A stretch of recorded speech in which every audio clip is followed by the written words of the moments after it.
So let's chat. Today, this time, I wanted to give the Juice World topic a little bit of time before I spoke on it, to out of respect, because I know the first thing that happens when people die is everybody starts like jumping to conclusions, throwing out opinions, and I felt like it's a certain period of time where we just need to let people mourn before we get into all of that, even if it's true. So.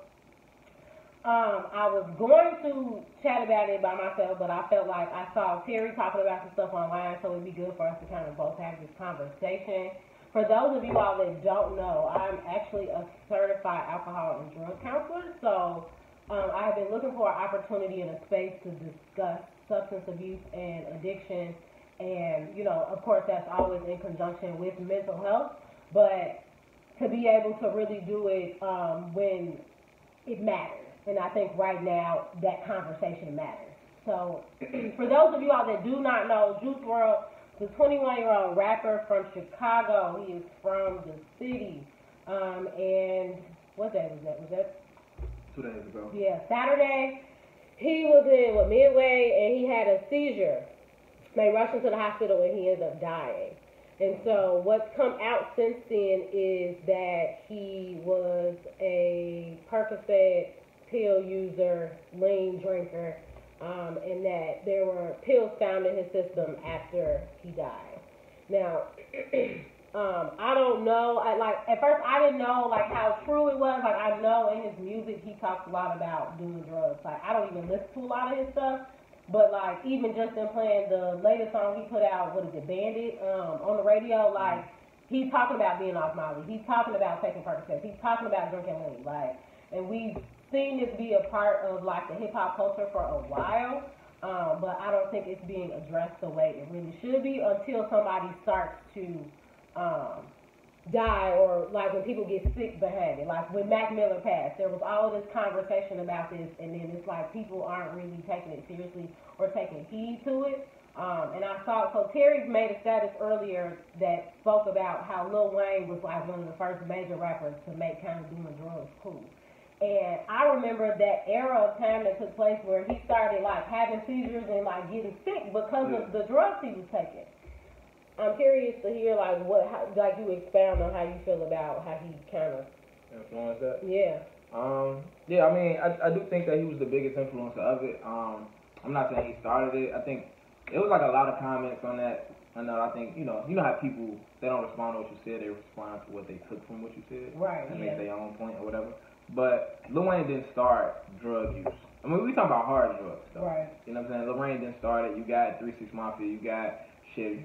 You go all the way back to the 70s. Right. I mean, even the rock stars like Elvis, Absolutely. All of these people, it's kind of been this theme that the best music artists were drug users. Exactly. But the thing about Lil Wayne is that that wasn't cool in rap culture. Yeah. You had rappers that talked about it. 3 6 Mafia was kind of always underground. Mm-hmm. When they was at their peak, they were underground. Juicy J went mainstream later on. Yeah. But you had Pimp C who started. But when I say that Lil Wayne had that influence, I'm talking about on this generation. Yeah, these absolutely. Kids probably know who the fuck Pimp C is. Yeah. You know what I'm saying? Yeah. Millennials forward. Exactly. And even the teens right now who didn't listen to Lil Wayne, it's the rappers that are rapping, they were influenced by Wayne. You know what I'm saying? Yeah. The rappers is rapping, they was influenced by Wayne. Yeah.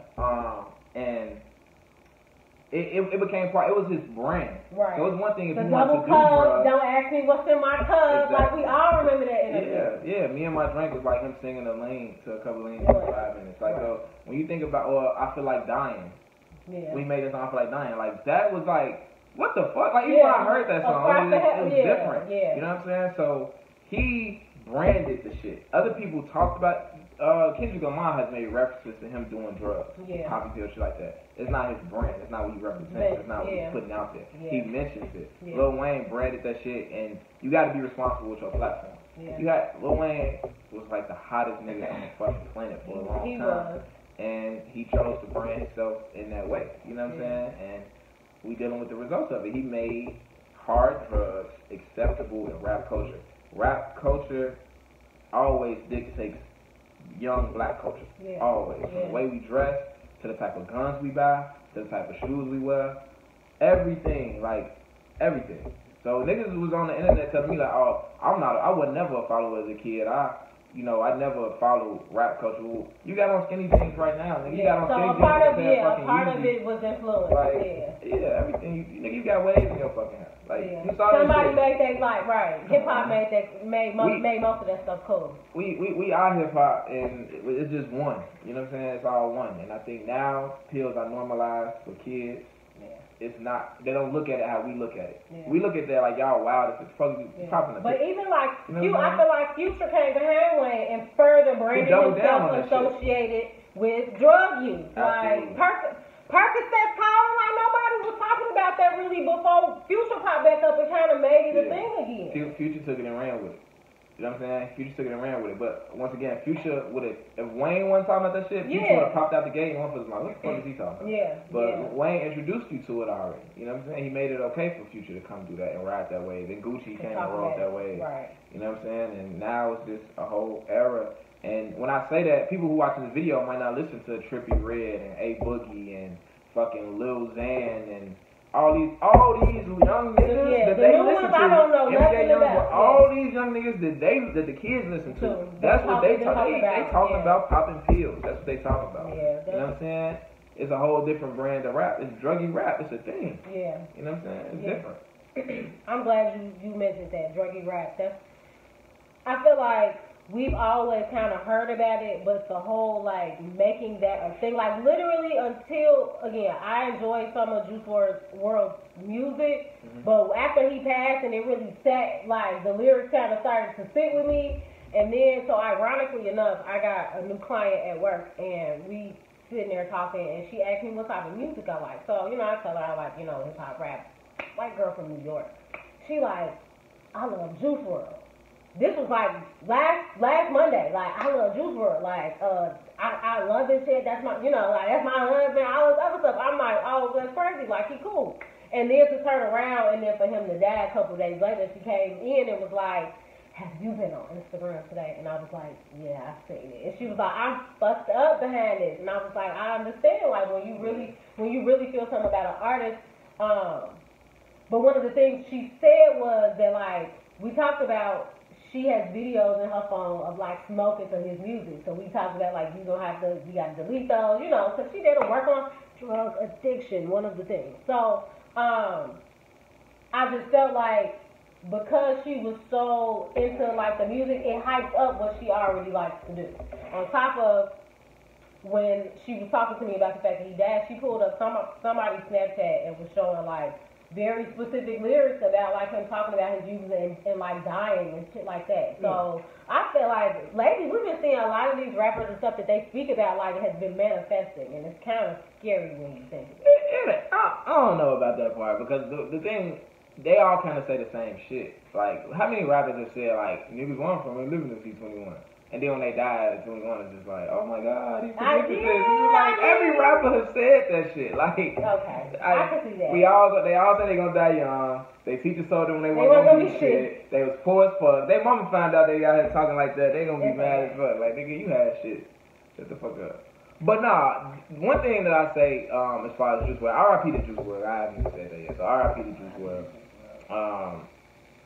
Huge fucking talent, like blew the fuck up. He was like huge before. I feel like he got big worldwide then before he was even big in Chicago. Like, his trajectory was just like straight the fuck up. Took off. Like the first time I heard that song, I was like, this is like trap Green Day. Like I loved it. It was a different sound. Very talented dude. I think that the media now it seems like they're being more honest about what this is. But when Rick Ross had his seizure and Lil Wayne had his seizure, they tried to cover it up. They just said they had a seizure. They need to let us know this is what the fuck happened, and this is what this shit does. But now it's kind of showing. I just read a TMZ report. This is alleged, according to TMZ. You did not get this shit from. This is not coming from me. I'm citing the source right now. They said that Juice WRLD got on a private jet. With his entourage with some guns, and a flight attendant or the pilot called the police and let them know. So when they landed, the feds was waiting on him. Right. And then he took a bunch of pills to hide him from the feds. And it's always when something happens to an artist, whether they go to jail or sometime when they die. My question is always, why is the breadwinner, the nigga taking the fucking risk. Wow, yeah. Like, one of y'all niggas should have, now maybe y'all had so many pills that everybody had to swallow some. Right. But that nigga shouldn't have been the nigga swallowing the pills because he's feeding everybody. Absolutely. Because I think it's been stuff like that with what, Thugs? Man, it seemed like a little bit of everybody. It's been a couple rappers where like, they got, even like, I think Offset had a situation like that. Look at that little Dirt Current situation. He fighting that tomato. Why? Nah, I don't know what the fuck. I don't know what the fuck happened. It might have been some self-defense shit. That ain't what it looked like or sound like. But you know what I'm saying. And hopefully, he's probably innocent. Hopefully, let's say that. You know what I'm saying. But all in all, you know, it's just like the bread. I gotta stop letting the breadwinner take all these risks, man. I want to briefly talk about like what addiction is. So a lot of people think that when you become addicted to a substance that's just a choice, right? Like, because everything we do is in alignment with like the choices that we make. However, because of like, so I've worked with different populations. I've worked with adolescents who use, and I've worked with people that are like your grandparents' age who've been fighting addiction for the last 20, 30 years. And the thing with teenagers is usually when you ask them like, what is it that you get out of using? They're not telling you what adults will tell you. Adults will tell you they don't want to feel their feelings, that they trying to numb it out, that they like how they feel when they're under the influence, so they don't have to deal with anything. Like they will come out and tell you that they use it as a coping skill. Teenagers, they tell you they like how it makes them feel. They tell you they just like being high.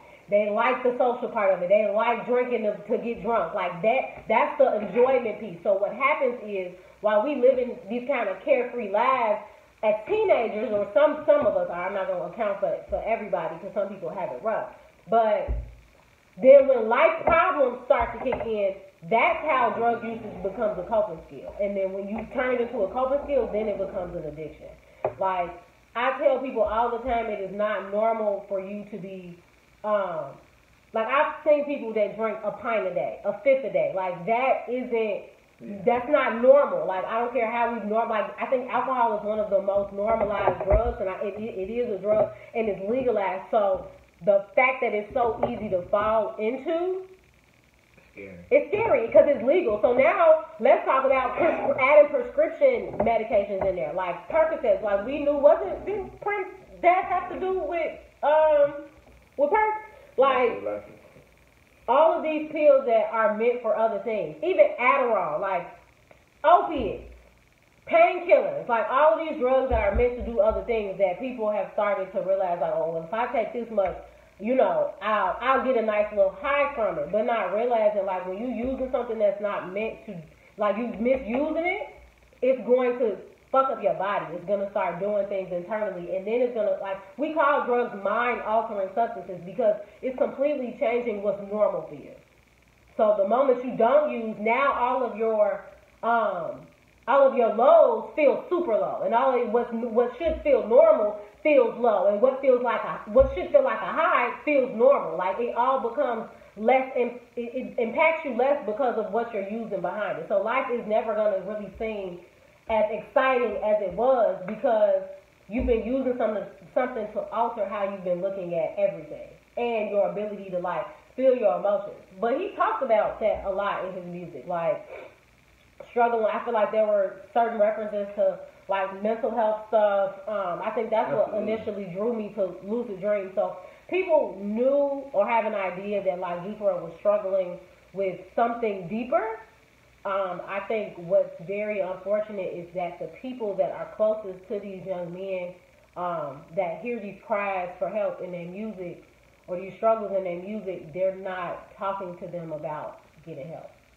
Mm-hmm. Like, they know it make good music, so they let it ride out. Mm-hmm. Like, that's like when they say, you know, when Mary J, when she get in a relationship and she get happy, her good music stops. Like, I think sometimes people don't want people to get better or to get help because they think it takes away from the craft. Yeah, and on top of that, you got the Culture Vulture record executives who find this kid and see that he has these problems, but see how they can profit off of it and push that shit.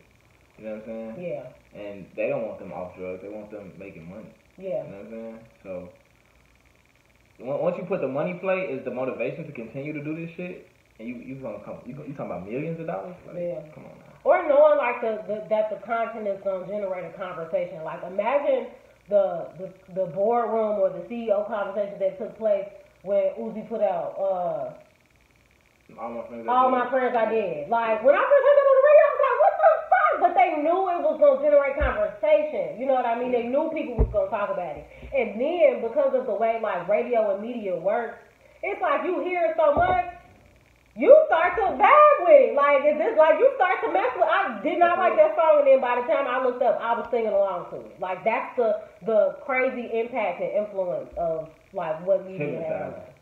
It's hypnotizing. I mean, music do that to you. I be riding the whole Foods and Little Dirt for the tough as hell. Right. It puts you in a certain mind space, and I think that's working out, all that shit. Right. It changes things, and how you feel internally, or you know, it gave. I think Juice WRLD's music gave other people who struggle with those type of thoughts or whatever a place to feel seen and to feel heard. But again, like it just doesn't make sense to me how all of these rappers or these artists are surrounded with all these teams, these camps of people, and nobody cares enough to tell them that they need to go see somebody. I will say one thing, nobody can stop an addict from using, but that addict wanting to stop using. Like, when it gets to a certain point, your family could want it, you could want it for the person, but if they don't want it for themselves, it's not going to stick, which is the unfortunate part, which is why I really do want people to understand, like, addiction is a disease and not just simply a choice, because we say that doing the same thing over and over and expecting different results is insanity, right? So for somebody that is really deep into an addiction, they could start losing shit behind their addiction. They could mess up relationships, they could lose money behind it, they could lose all this stuff, and they still don't stop using. If that's not, like, something as far as, like, your brain chemistry, what else could you explain that to be? Nobody in their right mind would sit here and keep doing something that they realize is detrimental unless, again, it's a biological and a physiological component. It's called chemical dependency. Your body looks for that drug. And we're not even talking about what happens when you have withdrawals, right? Which could have been in any of these cases where these people have died, where they may have wanted to stop using and felt like they could do it on their own and ended up season out. That's why they tell people who are alcoholics that they cannot detox from alcohol on their own. They have to be monitored by medical professionals because they can easily have seizures. A lot of stuff can go wrong with that, and I don't think people really understand the seriousness of it. I've worked with people who are in their 60s, 70s who have been addicts for an extremely long time. And what always amazes me is when you ask them, like, how old were they when they started using, they tell you as young as 9. Like, sometimes even younger than that. And then they'll tell you, like, they can look back at their life and tell you when it got worse. Like, I think that's one thing our generation doesn't realize, and then the generation under us is like, the habits that we have today are setting us up for who we're going to be in the future. Like, I'm sure a lot of the clients I've worked with, they didn't think when they was 20, getting, binge drinking every weekend, drinking till they blacked out, like, doing all of these drugs or whatever, that's what they were going to be doing 20, 30 years from now. Yeah, on a real life problem shit. Right. I guarantee that's not what they thought. But we felt like we're in this lit turn-up culture. Us especially, I feel like that is so pushed. Like, everybody needs to be lit. Everybody needs to turn up. And feeling the need to always keep up with that. Like, people made comments on Meg Thee Stallion with, like, noticing when we see her online, she be drinking a lot. And it's like, we can't necessarily say she got a problem. I'm not even going to put that on her. But, like, the image of seeing somebody who drinks the way that she does and is as young as she is, it can be alarming. Crazy thing is, I don't ever see her drinking. Usually a pouring drink. Right. And so that's another thing. Is like, she could very well be managing this on her own, like, super good, because she's intentional about not overdoing it. But like, there have been a couple videos of her being drunk. I will say that. But it's only like two. My sister get drunk, like, but. Yeah. What was you doing, Ray? No, I was gonna say, when I was in college, I was that guy who was trying to get everybody drunk, and I wasn't really drinking. Drinking like that. Then what do you get out of that? You just want to see everybody else act up? Yeah, I mean, we was throwing parties, so it's like I want everybody to be lit, but I gotta count the money. We taking money at the door. I got shit to do. Like, I can't be in here drunk, but I make sure everybody else get drunk. Right. I mean, and that, again, like, that adds to, again, like, this culture that this is what it takes to have a good time. Like, which is also fucked up. I literally work with people on how to have fun without using now. And it's crazy. Like, I think because I'm a younger therapist in the field, I see how that shit is a part of a lot of the stuff we do before we go out. When we made pre-gaming. Like, people was doing it, but I feel like our generation made that a thing where, like, we get lit before the function, we get lit at the function. People might even go to an after party. Like, in college, most people doing pre-gaming, party, and then after party. Yeah, thank God for Uber now. Right. But yeah, that shit is crazy. I think sex can be damn near on that level. Yeah, it is. Because it made me think, like, when I used to travel, I started traveling early when I was like 17, 18, like going to Miami and all that type of shit. Shit that I really wasn't even old enough to be doing. It wasn't fun unless I got some pussy. Even like a night out in college, like the night for me to go home and go to sleep after like kicking it all night. It was like, it just. Yeah, I think we gotta explore that. So that might have been the drug type of thing. No, sex definitely falls. Addiction. Sex falls into that as well. I tell people that all the time, especially when they be like, "Shit, hoe." I'm like, you don't know what that person is struggling with. Like, people use sex the same way that they use drugs. Don't make a not a hoe. It's okay to be a hoe though. Y'all gotta stop being. This isn't a video for that, Terry. Okay. We're talking about Juice WRLD and addiction and substance abuse. Okay. See, this is why I should do this on my own. Because he's making it silly. He's taking away from the seriousness of it. Because it is. I feel like because that's a part of everything we do. I tell people, the people that identify as alcoholics that I work with, it's twice as hard for them because it's so in their face. It's in your commercials. Every restaurant you go to got a drink menu. Like, every show we watch, when people get off work, they have a drink. When people be at work, the CEOs, they got a bar in their office. Like, it's so kind of pushed in our face that you don't even notice it until you withdrawn and you realize you can't indulge in that life no more. And I think what's been really interesting to see is, so we know that the crack epidemic happened, right? A lot of people don't even realize, like, y'all parents, people in our parents' generation, aunties, uncles, a lot of them were addicts at one point in time. Like, that's why when we talk about Alcoholics Anonymous, Narcotics Anonymous, all of those type of 12-step programs, they're filled with people that are older and less people that are young, because it takes a while for your addiction to have this trajectory that pushes you towards needing that type of help. But they made that, they kind of, I think, not necessarily made it popular, but they made it okay to kind of participate in. But a lot of them were affected by that epidemic that took place. And we didn't really see the government, any type of people kind of coming to our rescue. But what I do see in the last few years is now that we have an opiate epidemic with these white people that are dying from bad drugs or heroin, or these middle class, upper class white moms who are, dealing with medical issues because they're taking pills. Then it became a problem. Now, I've applied for a couple positions with Cook County that specifically, they got funding for the opiate epidemic. But we, as a black culture, when it was affecting us, we didn't get that respect. We got sent to jail. Back then. We didn't get looked at. And that's what's so hard about seeing, like, marijuana be legalized, and it's just so, this thing now, because when our people were suffering from drug addiction, they weren't treated like they had a disease. They were treated like they were criminals. Yeah.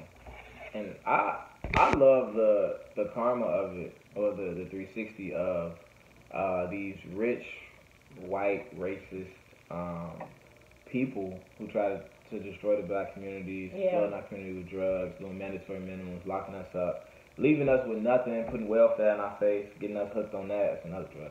Getting us hooked on that. And basically, what do? We do what we make soul food, right? We take nothing, make something, and we make this music. Yeah. And the music is so good that now your kids listen to the shit, and now they following us and getting hooked on drugs, and now they fucked up. Now you can't keep your kids away from black culture. They want to be us. That's the motherfuckers that you tried to, like, get rid of. They love, because you didn't know white people love black culture. We made the best out of that shit, and now your kids can't get enough of it, and I know it hurts so bad, you old, white, rich motherfucker. Like, I know it hurts you, like, to just see your son with these, like, fucking face tattoos and just trying to be us. Like, yeah. I love it though. I think that in the grand scheme of things, like a lot of people that we hang out with, a lot of addiction is closer than y'all think it is. So I tell people to be mindful of that when they think about how much they use it, or when they use it. Like, you know, I understand you go to Vegas for a weekend, you might want to pop a Molly or something. Might do a line. But then when it becomes a coping skill because you don't want to deal with life, then that's when we have a problem, because then that's what you're always going to seek, and that's always going to come first in your mind. But we want to challenge ourselves to go and do stuff like without the presence of like alcohol or drugs for that matter. If you don't ever take breaks, or if you feel like y'all gonna hate me for this. If you one of them people that I can stop if I wanted to, especially y'all smokers, I can stop smoking if I wanted to. Okay, challenge yourself. If you can't challenge yourself and not go without, I'm telling you now, that represents that you have a problem, and that's okay. But just own that the fact that that you have it. But if you don't, then you sit here and you don't realize the power that it could potentially have over you. Like, you not, like, drugs will humble you, because before you look up, tolerance is a real thing. You may start off doing a little here, a little there, and then that escalates, and now you have a big problem on your hand. Now you don't realize that, like, you can't even eat before you smoke. You can't go do stuff without having a little sip. Like, when you start to integrate your use into every little pocket of your life, you have a problem. Yeah, that's fucked up. But check on your people, man. If you're watching this, you know, and you not dealing with that, it's a good chance you know somebody who is. Stop enabling your friends that you think might have a problem. Like, if you know your friend get fucked up all the time, stop inviting them out to get fucked up. Stop being a part of the problem. Let them know, like, yeah, maybe we should go, you know, bowl tonight, not drink. Like, maybe sometimes you have to be that influence, because if you're not, then that you add to the problem when you think somebody really does have an issue. Absolutely. I remember me and my grandma fell out because I refused to go buy her cigarettes and shit. Like, I'm not helping nobody with their addiction. Never mind. I'm not helping nobody with their addiction. And I think that's fair. Like, I think it just speaks to a bigger value, that, like, I care about you and I don't want to see you do that. And that's why I hold the people that were in his life slightly accountable, because I'm curious to know, like, what did y'all saw this man was hurting? Did anybody try to help? Did anybody try to help? Shit, they always hurting, you know.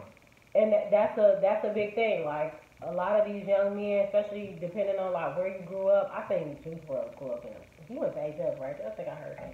But other dudes that actually grew up in, like, the trenches and, like, the real tough type neighborhoods and, like, gangs and all of that, like, these young men be out here having post-traumatic stress disorder. I've talked about that before. And then they start using that to cope because they don't want to think about it. Like, you seen somebody get shot, you seen somebody get beat to death, like, those images stick in your mind. They don't just go away. Absolutely. A lot of these people can't even sleep without using something, without drinking, without smoking.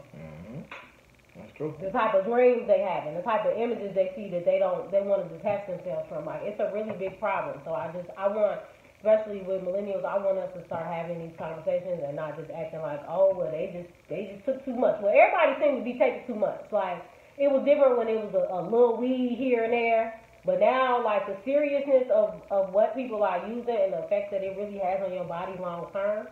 Like, I know 25-year-olds who got alcohol liver disease, like, who out here with the body of a 80-year-old because of how they've used over the last year. Like, it don't even take long for drugs and alcohol to fuck your body up when you're doing it on a consistent basis. Yeah. So, rest in peace to Juice WRLD. He's going to be missed. His music is going to be missed. People have been definitely going in on the streams and playing it. But I just really want us to take something from this. If you have a concern with somebody and you consider that somebody to be a friend, actually talk to them. Like, have a conversation with them. Don't sit there and just let it keep going on without at least trying to figure out what's going on. Because then you don't do them no justice. Like, you don't help them be a better person. And if you consider somebody to be a friend, like, you should want them to be that person. Absolutely. All right. Talk to y'all later. All right.